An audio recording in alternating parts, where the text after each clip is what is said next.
Donc du coup, on va rester sur la thématique de l'économie de la filière. Et avec Émilie, on va vous présenter donc les résultats de notre étude. Donc les échanges extérieurs, quel bilan en filière équine?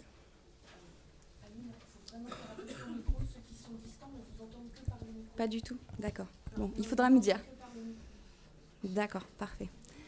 Donc, quelques points pour resituer le périmètre de l'étude avec le contexte et les objectifs. Je vais repasser rapidement sur la conjoncture difficile puisque Pascal l'a largement présenté tout à l'heure. Donc, un marché intérieur qui se détériore avec des importations qui restent soutenues, une régression des paris hippiques et puis une stagnation des activités équestres, et puis la diminution de la production avec encore un recul de 3% des chevaux de selle, par exemple. En parallèle à ça, on a une balance commerciale de la filière équine qui jusqu'alors n'était pas connue. Pourquoi ?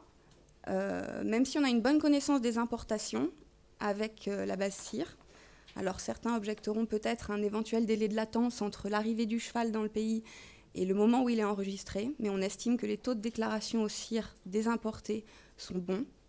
On a en revanche très peu de données sur les exportations.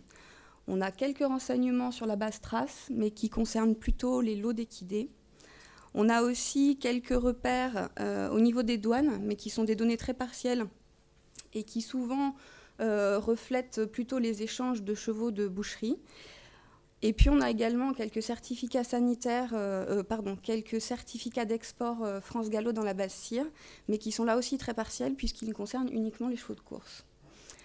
Donc, très peu d'informations sur les exportations et toujours une demande des socioprofessionnels, puisque tous les ans, au moins à la journée référence, on avait la question des exportations. Donc, c'est dans ce contexte-là qu'a été commanditée cette étude. Donc, notre objectif, c'était de répondre à la question de la balance commerciale. Donc, on devait estimer la balance commerciale sur l'année 2013. Je dis balance commerciale, mais c'est un petit peu au-delà, puisque c'était à la fois sur les volumes et sur les valeurs, alors que normalement, une balance commerciale, c'est uniquement un solde. Et notre étude s'est limitée à l'observation des équidés de la filière sport-loisirs. Donc, c'est ce qu'on va vous présenter, même si, au cours des 3 approches qu'on a développées, on a quelques informations complémentaires sur les chevaux de course, par exemple. Alors, du coup, en fait, pour estimer cette balance commerciale, on avait déjà des bonnes données sur les importations. Du coup, on s'est concentré essentiellement à estimer, en fait, les exportations. Pour ça, on a suivi une méthodologie en 3 approches, et où chaque approche se voulait exhaustive sur le comptage de ces équidés exportés. La première approche est dite générationnelle. On a choisi, en fait, la génération 2006, donc des chevaux qui étaient âgés de 8 ans au moment de l'étude en 2014. On en a choisi un échantillon aléatoire de 900 chevaux, uniquement donc des races de sport-loisirs. On a exclu de cet échantillon les races de course, les races de trait et âne et les origines non constatées. Sur cet échantillon, en fait, on a collecté des informations pour savoir si les chevaux étaient encore sur les territoires français ou exportés. Pour ça, en fait, on a cherché à savoir s'ils étaient encore actifs en élevage, actifs en compétition, ou bien encore s'ils étaient morts. Et en fait, on a cherché sur plusieurs bases de données, notamment la base de données CIR et aussi la base de données de la Fédération française d'équitation, de la Fédération équestre internationale. Et on a aussi passé chaque cheval, en fait, ou chaque équidé, sur un moteur de recherche pour en trouver le maximum d'informations. Pour les chevaux, en fait, pour lesquels nous n'aurions pas eu l'information de savoir s'ils étaient encore ici ou bien exportés, on a enquêté, en fait, les derniers propriétaires connus au CIR, soit par mail, soit par téléphone, soit les deux, en fonction des contacts qu'on avait. La seconde approche sur laquelle on a travaillé, c'est l'approche qu'on va appeler au cours de la présentation l'approche sanitaire. Elle s'appuie exclusivement sur les données issues des certificats sanitaires que nous remontent les DDCSPP, suite à un accord entre la DGAL et l'IFCE depuis quelques années maintenant.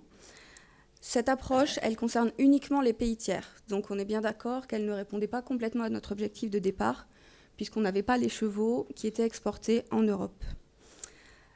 Donc, les certificats sanitaires remontent sous forme de classeurs Excel qu'on a compilés, qu'on a nettoyés. Et pour la première année, on avait le numéro CIR de chaque équidé. Donc on a pu le croiser avec notre base CIR pour faire remonter les races, le sexe, mais aussi les indices qui nous ont permis d'avoir un certain nombre d'informations. Et ensuite, en fait, on a terminé par une approche dite socio-professionnelle où, en fait, là, on a enquêté directement les marchands, les transporteurs et les courtiers spécialisés dans le domaine équin pour obtenir à la fois des volumes et des valeurs de ces chevaux exportés. On va passer maintenant, en fait, aux résultats approche par approche. Donc, si on regarde, en fait, les résultats de l'approche génération, on remarque, donc en fait, on avait donc un échantillon de 900 équidés, on a eu 666 répondants, et sur ces 666 répondants, on avait 46 chevaux exportés, soit 7% de la génération 2006 sport loisirs, mais du coup, on ne compte que les chevaux exportés avant 8 ans, puisque les chevaux avaient 8 ans au moment de l'étude. Donc, on passe à côté des chevaux qui seraient exportés après cet âge-là. En termes de destination, en fait, les chevaux sont à peu près destinés à 50% vers l'Union européenne et à 50% vers les pays tiers. Et concernant les races qui sont majoritairement exportées, il y en a 3 qui se distinguent, le sel français, le pur sang arabe et le demi-sang arabe. Dans les autres races présentées ici en jaune, on a du poney, de la palousa, du lusitanien, un petit peu de tout. Et en termes de destination, du coup, il y a plutôt des sels français qui sont destinés vers l'Union européenne, alors que vers les pays tiers, on va plutôt retrouver des chevaux de sang arabe. Alors, quelques observations complémentaires du coup de l'approche sanitaire. Donc on est bien d'accord, on est sur une approche pays tiers, puisque les certificats sanitaires, on a dit précédemment que c'était uniquement les pays tiers. Donc nos amis équidés, ce sont de vrais globetrotters, puisqu'ils voyagent un peu partout. On a recensé au cours de l'approche 2950 chevaux exportés, dont 2220 chevaux de course et 730 chevaux de sport. Alors pour vous faire l'économie des différentes cartes qu'on a pu produire, là on a superposé celle des chevaux de course et celle des chevaux de sport. Donc avant que j'ai la question, on est sur l'année 2013, donc en Chine il n'y avait pas de chevaux exportés puisque le protocole n'était pas encore signé ou du moins opérationnel. C'est également le cas pour l'Australie, puisque les chevaux qui partent en Australie doivent suivre une quarantaine qui n'est pas au départ de la France. Pour le reste, le Brésil et l'Australie sont les 2 seuls pays où on a recensé uniquement des chevaux de course. Sinon, l'Amérique du Nord, le reste de l'Amérique du Sud, on a à la fois des chevaux de sport et des chevaux de course.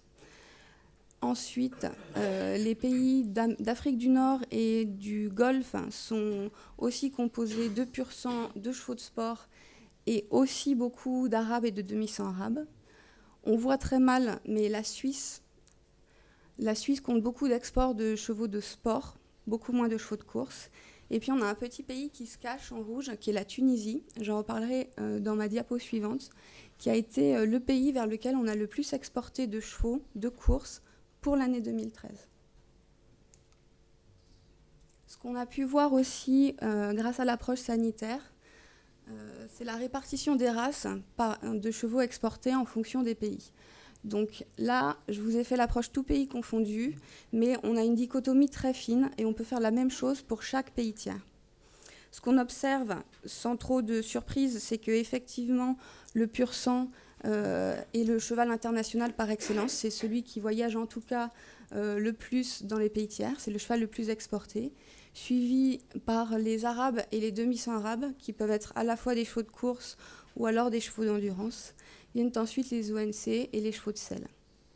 Cette répartition, essayez de la garder un petit peu en tête, puisqu'elle nous a servi, notamment après, dans les extrapolations qu'on a fait pour obtenir la balance commerciale, pour différencier les chevaux et les répartir.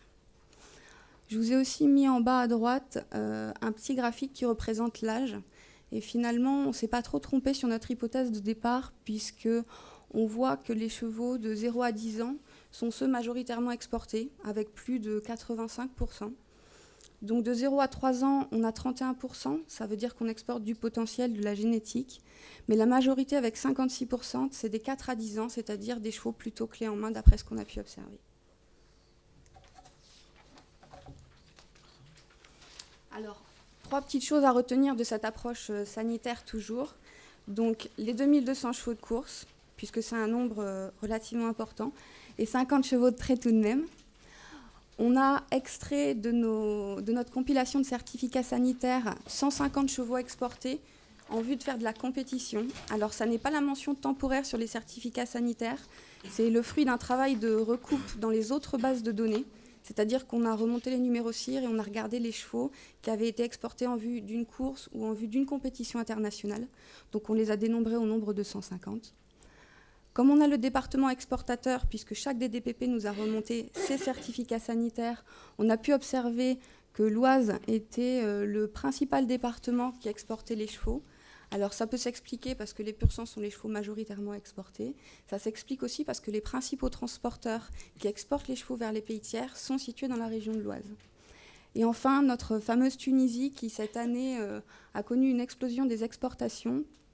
Grâce ensuite à nos enquêtes, on a pu comprendre pourquoi. C'est que ces chevaux, donc, qui sont principalement des pur-sang, de faible valeur et sans résultat, sont exportés par lot à destination de la Libye. La Libye qui n'a actuellement pas de certificat sanitaire. Donc du coup, la Tunisie est la plaque tournante d'export des chevaux pour la Libye qui est en train de remonter sa cavalerie et qui cherche des chevaux de Fantasia et autres. Donc ça, c'était les éléments complémentaires qu'on a pu tirer de cette enquête sanitaire. Pour l'approche socio-professionnelle, en fait, donc on a enquêté les marchands, les transporteurs et les courtiers. Et pour la partie marchand, en fait, 50% des marchands qui nous ont répondu nous ont dit avoir exporté des chevaux pour l'année 2013.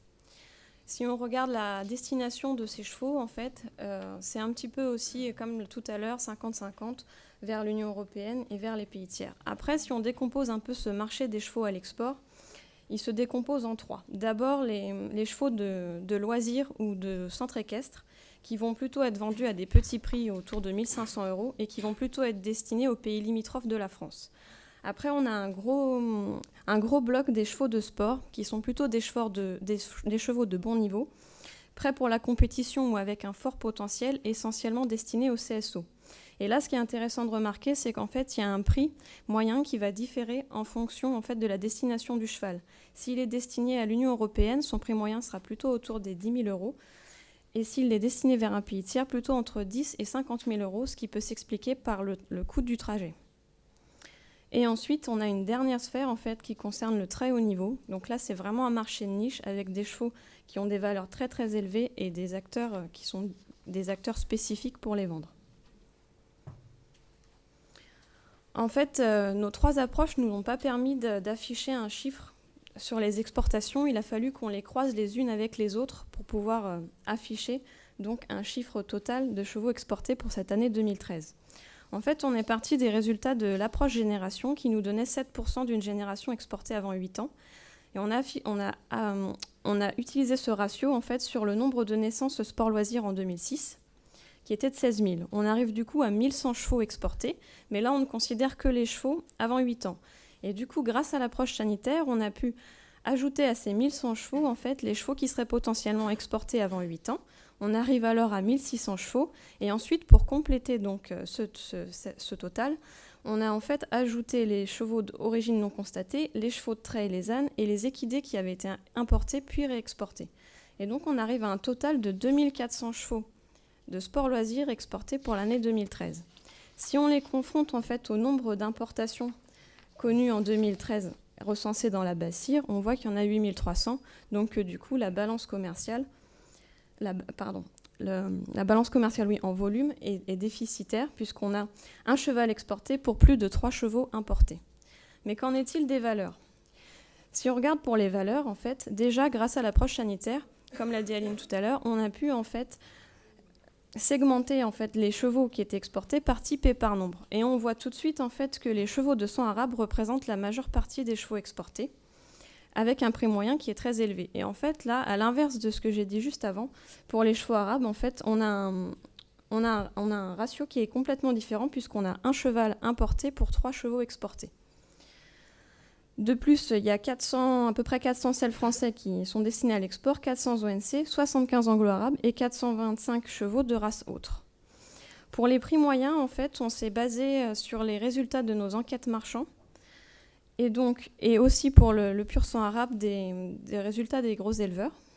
Et du coup, on arrive à un prix moyen pour les chevaux de sang arabe de 25 000 €, ce qui représente en fait un chiffre d'affaires annuel de 28 millions d'euros. Et si on regarde le reste, on voit bien que c'est les chevaux de sang arabe qui portent quand même le chiffre d'affaires annuel.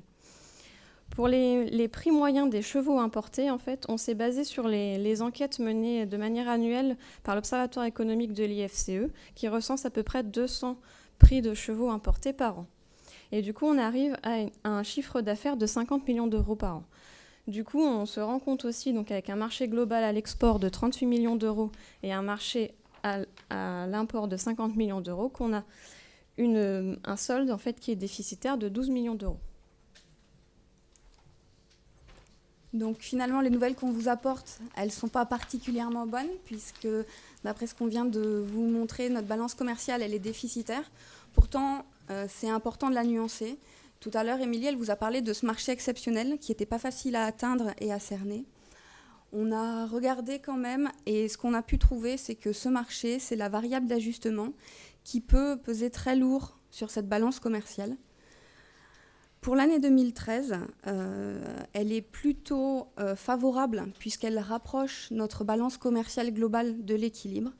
Mais ce qu'on a pu regarder sur 2012, c'était plutôt l'inverse. C'est-à-dire que le poids de ces chevaux de marché exceptionnel de très haut niveau est tellement important que même s'ils sont un petit nombre, leur prix fait fluctuer, soit très à la hausse, soit très à la baisse, cette balance commerciale.